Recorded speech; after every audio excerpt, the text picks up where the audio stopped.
halkani waa BBC oo aad ka dhageysanaysaan mawjadaha gaagaaban efemada magaalooyinka qaar Facebookga iyo barteena internetka ee bbcsomali.com.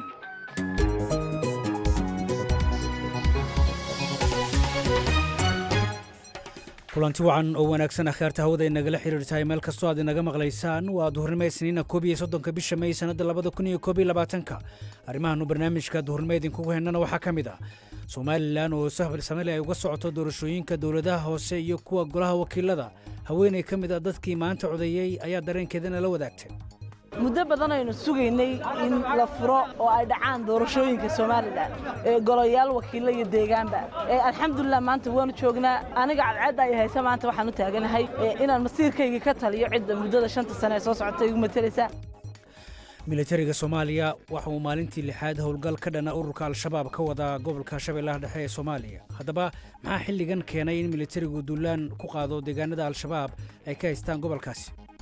waxaa keenay markii dhibaatooyin fara badan waa ogtay dagaalka ka dhacay Awdheegle markii Shabeellada Hoose maaragtay dhibaatooyin badan oo gaarsiiyeen oo ciidamada xoogga dalka ay ku gaarsiiyeen kana shisheeyeen waxay u soo carareen guud ahaantoodii gobolka Shabeellada Dhexe.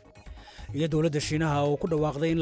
lamaanaha isqaba loo ogolaan doono inay dhalaan 3 carruur halka markii hore 2 loo ogolaa.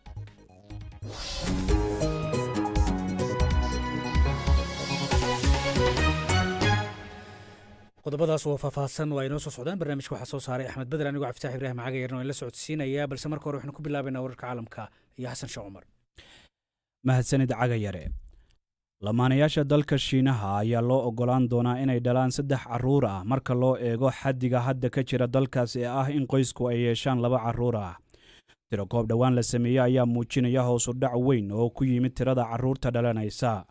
macadda goorta isbeddelkan uu dhaqan gelayo hase ahaatee Shiinaha 5 sano ka hor ayaa waxa uu ka tanaasulay siyaasaddiisa ah in lamaanuhu ay dhalaan hal cunug oo loogu talagalay in lagu xadido kororka dadka. maamulka Vietnam ayaa sheegaya inay qorsheynayaan in ay ka baaraan fayraska corona 13 milyan oo dad ah oo ku nool magaalada Ho Chi Minh si ay isugu dayaan in ay ka hortagaan kiisaska sii kordhaya ee COVID-19. Vietnam ayaa wajahaysa culays kaga imaanaya noocyo kala duwan oo cudurka ah. dhaqaalaha adduunka ayaa la filayaa inuu sanadkan kobco marka loo eego saadaasha la bixinayay hase yeeshee waxaa walaac laga muujinayaa in aan loo wadaagi doonin si siman. ururka iskaashiga dhaqaalaha iyo horumarinta ayaa ammaanay tallaabooyinkan laakiin waxaa la leeyahay gaabiska tallaalka ee dalalka soo koraya wuxuu halis ku yahay horumarkooda. xogayaha guud ee xilka ka sii degaya Angel Gurria ayaa ka hadlaya sida xaal yahay waxaana uu yiri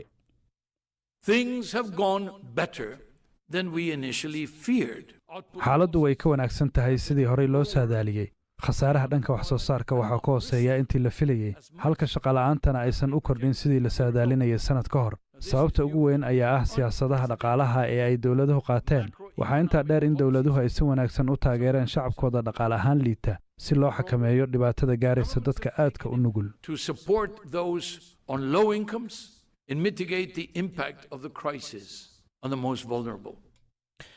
ugu yaraan 39 qof ayaa lagu dilay weerar ka dhacay bariga Jamhuuriyadda Dimuqraadiga ee Congo. dadka aagga ku nool waxay ku eedeynayaan dhacdooyinkaasi fallaaga ka soo jeeda dalka Uganda oo xiriir la leh xoogagga isbaysiga Dimuqraadiga ee Congo. toddobaadkii hore ugu yaraan 22 qof ayaa isla kooxdu mucaaradku waxay ku dishay gobolka Kivu ee ku yaala waqooyiga dalkaasi. warkii caalamku waa naga intaan dib idinkugu celiyo caga yare iyo qaybaha kale ee barnaamijka. aad baad u mahadsantahay Xasan Sheekh Umar ayuu kaasi wararka caalamka ayuu nala socodsiinayay. qodobadii ugu door corona halkaad kala socotaana waa BBC dhageystayaal u diyaargarooba qaybaha kale ee barnaamijka. aynu ku bilownay waxaa si habsami leh deegaanada Jamhuuriyadda Guulistaageeda ku dhawaaqday ee Somaliland uga soconaya doorashooyinka dawladaha hoose iyo kuwa gobolada golaha wakiilada. doorashadan oo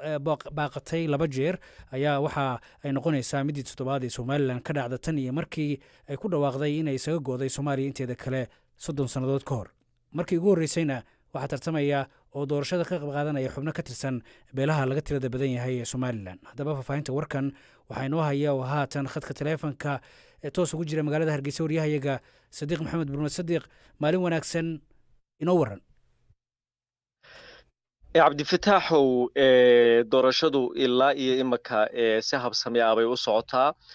goobo badan ayaan soo maray oo dadku ay ka codaynayeen oo ay ugu jiraan safaf dhaadheer iyaga oo ay maanta ahayd maalin ay cadeedu aad u kulushahay haddana ay ugu dul qaadanayaan safafkaasi si ay codkooda ay u dhiibtaan goobaha aan soo maray subaxnimadii hore waxaa jiray cabashooyin bilowgii u horreeyey dadka qaar ay sheegayeen in ay isku khalkhaleen goobihii ay filayeen inay ka codaynayaan oo noqon waayey goobtii ay ku qornaayeen taasi oo markii dambe iyada la xalliyey waxaana ay u badnaayeen dadkaasi dadka waayeelka ah ee aan akhriyi karin kaararkooda oo xagga dambe ay kaga qorayd goobta ay codaynta ay tegi lahaayeen haatanse inta dambe oo dhan waa la xalliyey haatan qof waliba goobihii loogu talagalay ayay safafka ay toos ugu jiraan kana codaynayaan guud ahaan gobolada iyadana waa saas oo kale oo aan la xiriiray dhammaanba 6 gobol dad goobjoogayaal ah oo ku sugan inay doorashadu ay si fiican uga socoto waxa ugu weyn qof dadka safafka ku jira ay ku sheegeen waxa ay tahay in xagga socodka dadka kuyuuga uu gaabis yahay siday u soconaysaa laakiin amniga iyo nidaamka doorashada oo kale oo dhammi u socdaa ujeedooyin badan oo ay noo sheegeen dadku inay ka leeyihiin ujeedooyinka ay codaynayaan ayaa jira dumarka ugu badan dadka codaynaya waanaanu la hadalay dad waayeela dad dumara iyo bulshada qaybaheeda kala duwan bal cabdifataaxow aan idin maqashiyo qaar ka mid ah dadkii aan la hadlay muddo badan aynu sugaynay in la furo oo ay dhacaan doorashooyinka Soomaaliland golayaal wakiilo iyo deegaanba alxamdulillah maanta waanu joognaa aniga cadcad ay haysa maanta waxaan u taaganahay inaan masiirkayga ka taliyo cidda muddada 5 sano ee soo socotay ugu mataleysa oo aan haween doorto in badan baan cabanaynay miisaska ka maqnay oo maalmo badan haween maanta gacantayda ay ku jirtaa inaanu halka tagno golayaasha wakiilada oo xeerarkayagii hadday tahay kuwii haweenka hadday tahay kuwii kufsiga hadday tahay kuwii tacadiyada hadday tahay kuwii gudniinka cidina aan sixin leedahay haween tahay maanta aan doonayno halka cod badan ku yeelan gacanteedana ku jiro alxamdulillah inaan maanta anigu codkayga haween siinayo marar badan dambana waxaan rajaynayaa codkaygaasi aanu khasaarin anoo aqaan Axmed waxaan ka tirsanahay bulshada aragnaafada ka ah waxaan maanta aad u soo baxay shucuurtaydu aad u fiican anoo ku faraxsan qarannimada Soomaaliland codaynta codbixinta marka maanta waxaan leeyahay codbixintaasan ka qayb galnaa anagoo ah dadkii aragnaafada ka ahaa bulshadii kalena waxaan leenahay u soo dareeray si hufnaana wallahi waan ku faraxsanahay walaalo maadaama muwaadinada hay inaan codeeyo aad baan ku faraxsanahay 4 saac kaanimi si nabadgelyo ay u socotaa ma sha Allah waanan codeeyay musharaxii aan codeeyay waxaan ilaahay ka rajaynayaa inuu soo baxo guuleysto dhammaan Soomaaliland dhan nabadgelyo inoogu dhamaato ayaan rajaynayaa wada guuleysano si aan loo qadar way soo bixintii kalena khayr baan rajaynayaa yaasiin sida aragtaan ba calankii baan taaka sitaa maadaama aanay baabuur waxay ugu qaadatay saacado inaan ku imaado guriga shaqaalaha jeedada halkaan u imidna waxay ahayd inaan aan codkayga aan dhiibto waanan dhiibtay waan ku faraxsanahay sida u socotana waa ma sha Allah wanaagsan the queue system iyo sida loo gelayaana waa sidii ma sha Allah socday meelihii aan ka nimid sida London oo kale si loo codeynayay ama si u dhow ayaa loo codeynayaa alxamdulillah aniga soo codeeyay أنا وسعودي سوى نكسر ونعدي سوى نكسر ونكسر ويدك أد بيعاوية سلا حقيقة وحيا الله وين أنا بنية وضل قعدت هذا اللي قبته تبت برات كي جوا صار مستلمك كان نبعه تحسب النبعه dhinaca kale cabdifataaxow markaynu ka nimaadno dadweynaha safafka ku jiray iyo kuwa codaynaya aan la hadlay waxaa jirta in magaalada wadooyinkeedii ay cod leeyihiin wadooyinkii jaamka ahaan jiray xiliyadan oo kale iyadoo la joojiyay soo dhaqdhaqaaqa iyo baabuurta soconaysa si loo fududeeyo codaynta isla marhaantaasina loo adkeeyo ammaanka wasiirka arrimaha gudaha ayaan la hadlay maxamed kaahin oo iiga warramay dhinaca amniga guud ahaan gobolada iyo goobaha codayntaba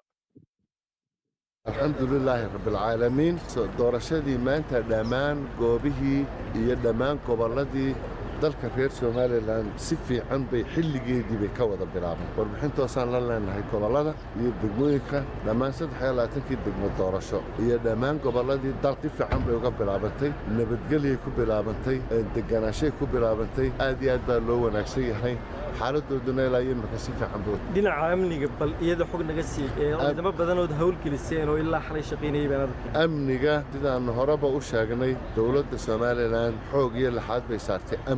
amniga waxa ka qayb galaya dhammaan ciidamada reer Soomaaliya ciidanka booliska ciidanka qaranka militariga ciidanka ilaalada xeebaha ciidanka maxaan ku dhahdaayay isluubta ciidanka immigrationka giddi way ka qayb galayaan labada ciidan ee ugu badan waa ciidanka poliska iyo ciidanka maxaan ku dhahdaayay ciidanka militariga xaaladoodu aad iyo aad bay u fiican tahay si wanaagsan bay ciidamadu hawsha u wadaan aad iyo aad baan ugu amaanayaa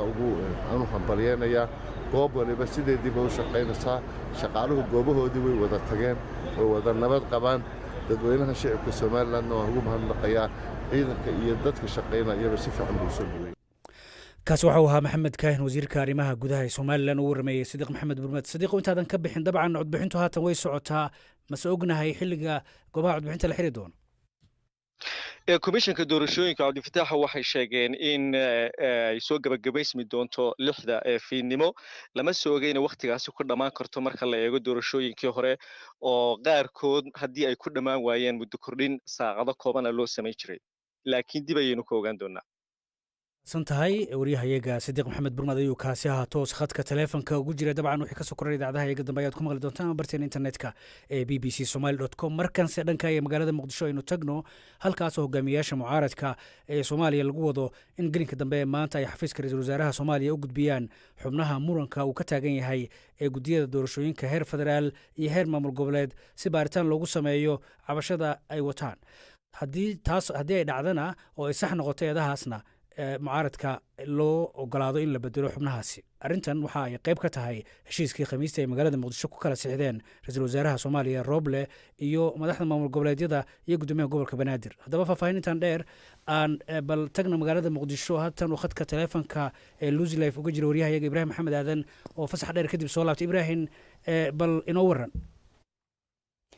cabdifitaaxu hogaamiyaasha mucaaradka qaarkood oo aan la hadlay waxay sheegeen in ay diyaariyeen xubnaha gudiyada heer federaal iyo heer maamul goboleed ee doorashooyinka ee horey loo sameeyey oo ay markii hore ka cabanayeen kuna tilmaameen in xubno badan oo ka tirsan ay ka tirsan yihiin shaqaalaha rayidka ee dowladda qaar ka tirsan ciidamada Soomaaliya isla markaana ay tahay in la bedelo taasoo ka mid ahayd muranadii ugu waaweynaa ee hareeyay doorashada Soomaaliya ee waqtigeeda la soo dhaafay dabcan heshiiskii khamiistii la gaaray ayay ahayd in muddo 3 maalmood gudahooda xubnahaasi cabashada ay ka jirto loo soo gudbiyay xafiiska ra'iisul wasaaraha isla markaana xafiisku uu dib u eegis ku sameeyo shalay ayuu ra'iisul wasaaruhu magacaabay xubno wasiir ah oo gudigaasi dib u eegis ku sameyn doona xubnaha ay cadaato in eedaha loo haysta ay ku jiraan waa laga saari doonaa guddiga si degdeg ayaana loo soo magacaabi doonaa muddo 2 maalmood gudahooda dabadeedna waxay noqon doontaa inay iyaga dhexdooda iska doortaan gudoomiyaasha iyo ku-xigeenada gudiyada doorashooyinka oo markii hore loo magacaabay laakiin hadda tirada aadka u badan ee wax laga bedeli doono ay keeni doonto in mar kale gudiyada madaxdooda ay dib isaga doortaan marka waxaan suganaaba waa gelinka dambe iyo marka madaxda mucaaradku ay gudbiyaan liisaska xubnaha ay doonayaan in wax laga bedelo aad baad u mahadsantahay Ibraahim Maxamed Aadan wariyahayaga magaalada Muqdisho ayuu kaasi dabcan warkaasi wixii ka soo kordhan waad maqli doontaan halkaad nagala socotaana waa BBC waxaad ka heli kartaa wararkii ugu dambeeyay ee Soomaaliya iyo caalamka oo dhan maalin walba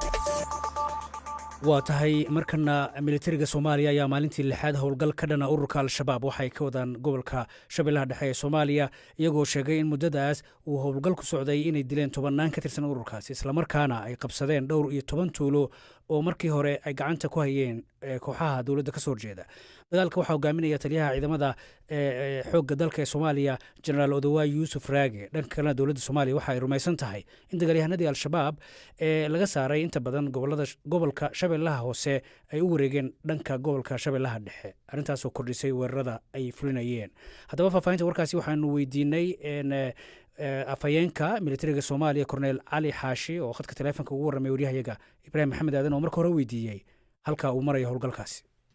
howlgalkan mataqaanaa uu ka socdaa ilaa iyo warciise iyo war dhagaxley iyo meel la yidhaahdo laba shiire adugu 13 tuulo ayaan deganaayeen nabadiidka ugu ayaan ka kicina ma garan meesha la yidhaahdo laba shiri waxaa lagu dilay ilaa iyo 57 maleeshiyaanka hub fara badanna waa loogaga qabsaday 2 maleeshiyo ugusana waa nolosha lagu qabsaday howlgalkuna weli waa socdaa waxaana ka howlgalka ka qaybgelaya ciidamada xoogga dalka guutada gorgor guutada qaybta 27 guutada afraad iyo guutada saddexaad iyo ciidamada mantaqa booliska hirshabeelle marka waxaan rabnaa in laga sifeeyo gobolka shabeellada dhexe haddii ilaahay yidhaahdo waana ku daba joognaa. korneel cali xaashi sidaan ku naqaano al-shabaab marka iyagu weerarka yihiin bay askar badan kusoo dagaal galaan laakiin marka sidan oo kale aad howlgal qaadaan way isaga baxaan tuulooyinka iyo deegaanada ay gacanta ku hayaan marka sidee ku suurto gashay in tira intaa la eg aad dagaal ku dishaan? waxaan kuu sheegayaa ciidanka ku jiray laba shiire ciidanka ka saaray waxay ahaayeen 60 askari oo hubkooda u dhamaysan yahay iyagana 250 maleeshiyaadka ugus ayaa ku jiray waana laga gacan saray wuxoodii iyo aqabkoodii oo dhan waa guud hubna waa laga qabsaday meel ilaa hadda ay saardigeen waa habeen madow baana u taqaanaa meeshii ayagu ay weerarka qaadi jireen ciidamada xoogga dalka Soomaaliya heeshoodii ay ahayd inay habeen buureeyaan ayay bilaabeen habeen madow baana ma taqaanaa ciidankaas ka dilnay waxaadna ka wareysan doontaa ama arki doontaan wariyahan nala socda qaabariyaashii iyo wixii uu ka soo duubay tirada aad ka hadlaysa ee aad leedahay waan dilay waa tiro aad u badan kontameeyo marka aad ka hadlayso marka maxaa caddaynaya in tiro intaa la eg ay ka dhimatay al-shabaab? waxaa caddaynaya annaka caddaynayna annaka idiin sheegayna annakana sadaqa been ma sheegayno beenna annaka waa naga xaaraan waxaana dilina waa dilna ma dhahayno ma garatay howlgalkan hadda aad gobolka shabeellaha dhexe ka wadaan maxaa hadda kusoo beegay? al-shabaab weligoodba gobolka way joogeen magaalada gobolada dariska ah xoog bay u joogaan maxaa hadda keenay inaad howlgalkaas qaadaan? waxaa keenay markii dhibaatooyin fara badan waa ogtay dagaalka ka dhacay awdheegle markii shabeellada hoose maaragtay dhibaatooyin badan ku gaarsiiyeen oo ciidamada xoogga dalka ay ku gaarsiiyeen kana sifeeyeen waxay u soo carareen guud ahaantoodii gobolka shabeellada dhexe sidaas awgeed baan u daba soconaa oo inaan ka saarno geyiga Soomaaliya nimanka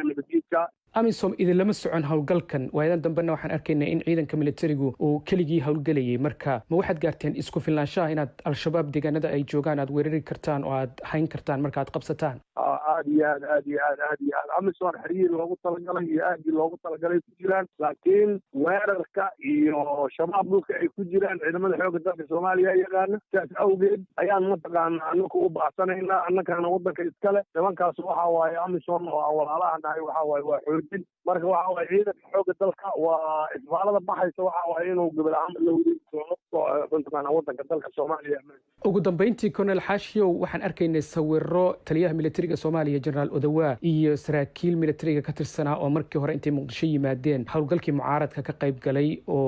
gobolka dib ugu laabtay oo wada sawiran marka ma dhexdooda dib u heshiisiin baa laga sameeyey oo howlgalka way ku wada jiraan mise sawir uun bay ahayd? waxaa dhameeyey arrimahaas waxaad kala hadlaysaa oo nimankan militariga waxaa dhameeyey wasaaraha Soomaaliya ciidan oo mataqaanaa waad la socotaan adinkuba waad ogeydeen ciidankaanuna waa ciidan militari oo mataqaanaa aaggoodii dagaalku ka socda waa ku qasbayin dagaalka inay galaan waana niman militariya wixii adigu mataqaanaa dhacayna wax dowladdu ay dhamaysteen inuu wasaaraha iyo mataqaanaa guddiga dhashay ay dhameeyeen maantana sheeri jirto wax dambe oo qalalaasa oo amaga ka dhici doonana ma jiraan waana in aan waddankaas ka saarno waay. kaasi waxa uu ahaa korneel cali xaashi afhayeenka militariga Soomaaliya ugu warramay waryahayaga Ibraahim Maxamed Aadan. sida warka caalamka ku maqlayseen dowladda Shiinaha ayaa ku dhawaaqday in lamaanaha isqabaal loo ogolaan doono inay dhalaan 3 caruur arrintaas oo soo afjaraysa siyaasadii adkeyd ee lamaanaha u ogolaanaysa markii hore in 2 canug oo kaliya ay dhalaan. sharciga la bedelay ayaa waxaa saxay madaxweyne Xi Jinping halkaas iyadoo uu ka qayb galay shirweynaha xisbiga shuuciga warkaasna waxaa shaacisay warbaahinta Xinhua ee qaranka waddankaasi Shiinaha. idaacadda dambe ayaad ku maqli doontaa faahfaahinta ciyaaryahan eega markan Zinedine Zidane tababarihii kooxda kubadda cagta Real Madrid ayaa xilkii halkaas uu ka hayay isaga tagay kadib markii uu sheegay inuu dareemay in kooxda aanay wax iimaan ama rajaba ka lahayn. Faransiiska ninkaasi u dhashay ayaa markii labaad isaga tagay kooxdaasi Real Madrid. markanse baafinta waxaa si wada jira stuudiyaha BBC-da ee magaalada Nairobi idinkaga soo tabinaya anigoo ah Caasha Saciid Xasan iyo Faysal Bishaar Aligo. Aligo mahadsanid Caasho. baafinta ugu horeysana maanta waxay naga soo gaartay Khadiijo Ciise Ibraahim oo joogto Holhol waxay baafinaysaa Kaltuuma Maxamed Cumar waxaa ugu wardambeysay iyadoo ku sugan dhagax buur Ethiopia sanadii 2011 haddaba haddii ayna maqlayso Kaltuuma Maxamed Cumar ama ay jirto cid garanayso fadlan warkeeda hala gaarsiiyo Khadiija Ciise Ibraahim iyadoo wixii waraa loo sii marsiin karo xafiiska baafinta bisha cas ay ku leedahay dhagax buur. xuseen cabdulle cali oo jooga nairobi waxa uu baafinayaa ruqiyo jiinow xasan waxaa ugu wardambeysay iyadoo ku sugan etoobiya 2000 haddaba haddii ayna maqlayso ruqiyo jiinow amaba jirto cid garanaysa fadlan warkeeda la gaarsiiyo xuseen cabdulle iyadoo wixii waraa loo sii marin karo xafiiska baafinta bisha cas ee ku leedahay magaalada nairobi. maxamed cumar cabdulaahi oo jooga holhol waxa uu baafinayaa dadka kale ah cabshir cabdulaahi cumar iyo aamiin bashiir cumar waxaa ugu wardambeysay ayagoo ku sugan goday etoobiya sannaddii 2005 haddaba haddii ayna maqlayaan abshir cabdulaahi cumar iyo aamina bashiir cumar amaba ay jirto cid garanayso fadlan warkooda hala gaarsiiye maxamed cumar cabdulaahi ayadoo wixii waraa loo sii marsiin karo xafiiska baafinta bisha cas ay ku leedahay holhol. maxamed cumar kuusow oo jooga maraykanka waxa uu baafinayaa abshiro maxamed cumar waxaa ugu wardambeysay iyadoo ku sugan boosaaso 1997 haddaba haddii ayna maqlayso abshiro maxamed amabay jirto cid garanaysa fadlan warkeeda hala gaarsiiyo maxamed cumar iyadoo wixii waraa loo sii marin karo xafiiska baafinta bisha cas ee ku leedahay boosaaso. maxamed cumar cabdulaahi oo jooga holhol waxa uu baafinayaa aamina maxamuud faarax waxaa ugu wardambeysay iyadoo ku sugan yeman sannaddii 2016 haddaba haddii ayna maqlayso aamina maxamed faarax amaba ay jirto cid garanayso fadlan warkeeda hala gaarsiiye maxamed cumar cabdulaahi iyadoo wixii waraa loo sii marsiin karo xafiiska baafinta bisha cas ay ku leedahay holhol. cali isaan uweyd oo jooga xerada qaxootiga kaakum waxa uu baafinayaa dadka kale ah sheekh maxamed abuukar cabdulaahi sheekh caasha sheekh maxamed iyo saciide maxamed dhammaan dadkaas waxaa ugu wardambeysay iyagoo ku sugan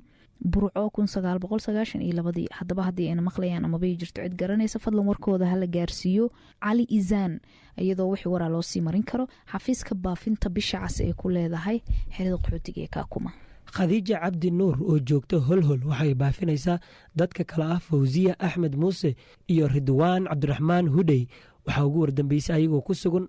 dalka uganda sannaddii 2018 haddaba haddii ayna maqlayaan fawsiya axmed muuse iyo ridwaan cabdiraxmaan hudey amaba ay jirto cid garanayso fadlan warkooda hala gaarsiiye khadiija cabdi nuur ayadoo wix wara loo sii marsiin karo xafiiska baafinta bisha cas ay ku leedahay holhol. cabdinaasir maxamed xasan oo jooga nairobi waxa uu baafinayaa safiyo maxamuud xasan waxaa ugu wardambeysay iyadoo ku sugan muqdisho 2017 haddaba haddii ayna maqlayso safiya amaba ay jirto cid garanaysa fadlan warkeeda la gaarsiiyo cabdinaasir maxamed iyadoo wixii waraa loo sii marin karo xafiiska baafinta bisha cas ee ku leedahay kenya. ibraahim xaaji cali oo jooga holhol waxa uu baafinayaa cali maxamuud macalin waxaa ugu wardambeysay isagoo ku sugan baydhabo sannaddii 1995 haddaba haddii uuna maqlayo cali maxamed macalin amaba ay jirto cid garanayso fadlan warkiisa la gaarsiiyey ibraahim xaaji cali iyadoo wix waraa loo sii marsiin karo xafiiska baafinta bisha cas ay ku leedahay holhol ama telefoonka nambarkiisu yahay eber 25 37 77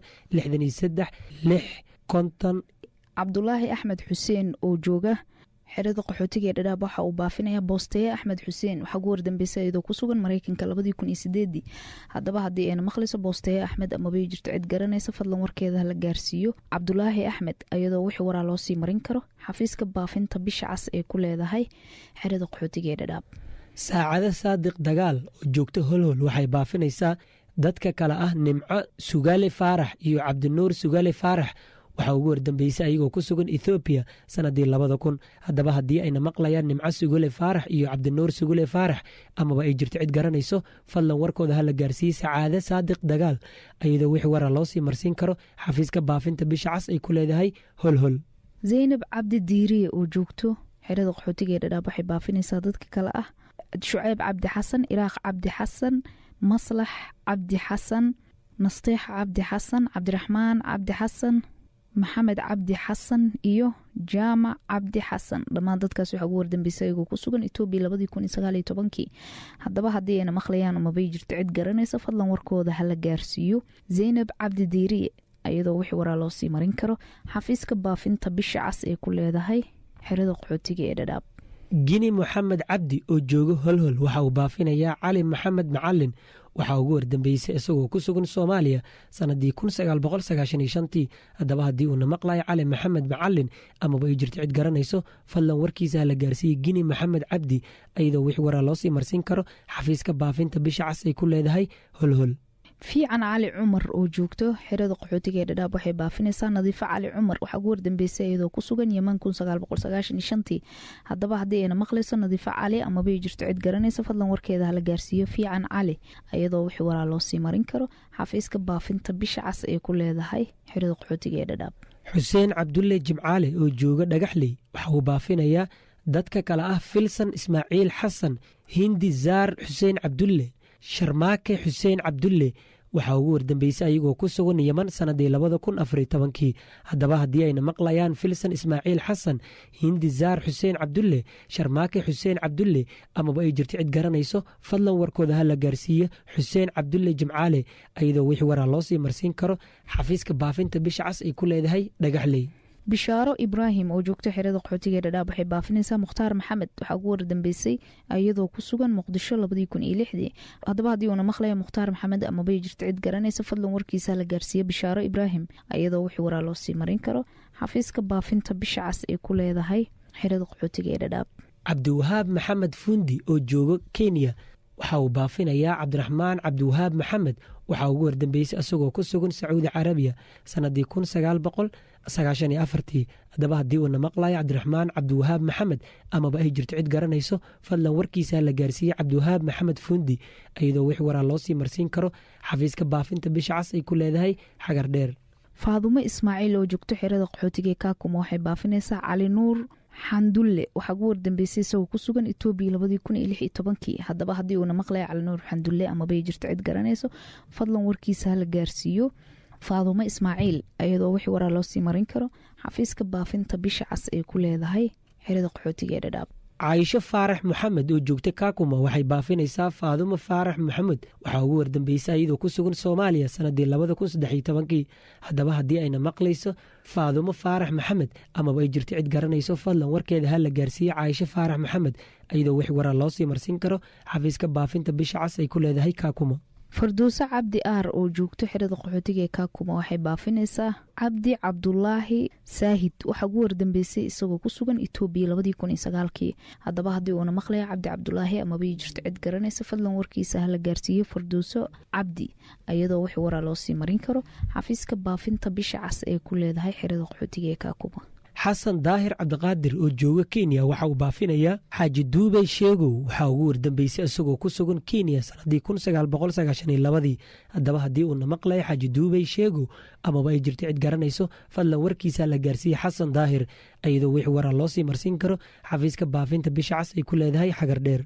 dayibo maxamuud oo joogto xerada qaxootiga ee dhadhaab waxay baafinaysaa faadumo maxamuud waxaa ugu wardambeysay iyadoo ku sugan koonfurta suudaan 2016 haddaba haddii ayna maqlayso faadumo maxamuud amaba ay jirto cid garanaysa fadlan warkeeda la gaarsiiyo dayiba maxamuud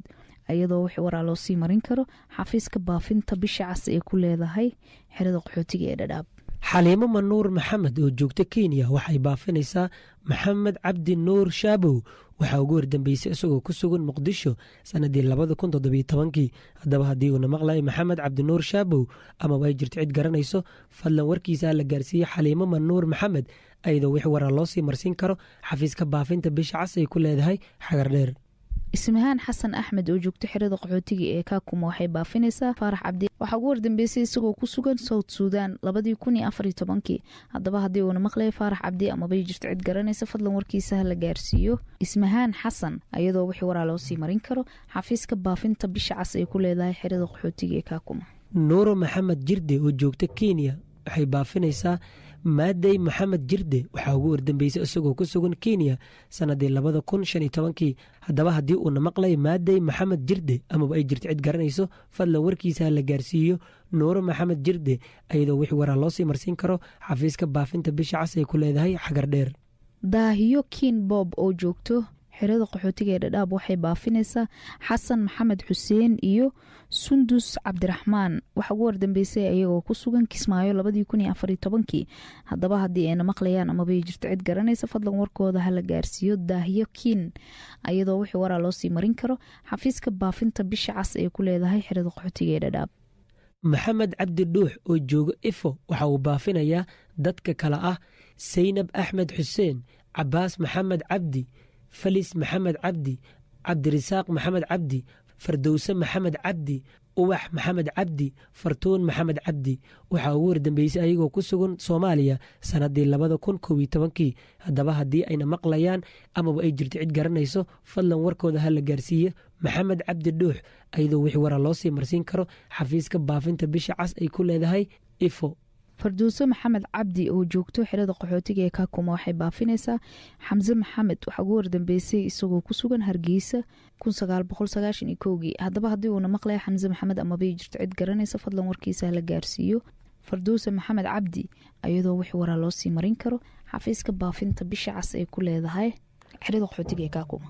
mulki xasan axmed oo joogta kenya waxay baafinaysaa daahir xasan axmed waxaa ugu wardambeysay isagoo ku sugan dalka suudaan sannaddii 2017 haddaba haddii uuna maqlayo daahir xasan axmed amaba ay jirto cid garanayso fadlan warkiisa ha la gaarsiiye mulki xasan axmed ayadoo wixii waraa loo sii marsiin karo xafiiska baafinta bisha cas ay ku leedahay xagar dheer baafintiina maanta waa nageyntaa faysal bishara liiga iyo caashaad bay u mahadsan yihiin anigana waxaan intaa kusoo gabagabeynayaa idaacaddii duhurnimo waxaynu ballanaa 5 galabnimo inta ka horeysa sidaas iyo nabadgelyo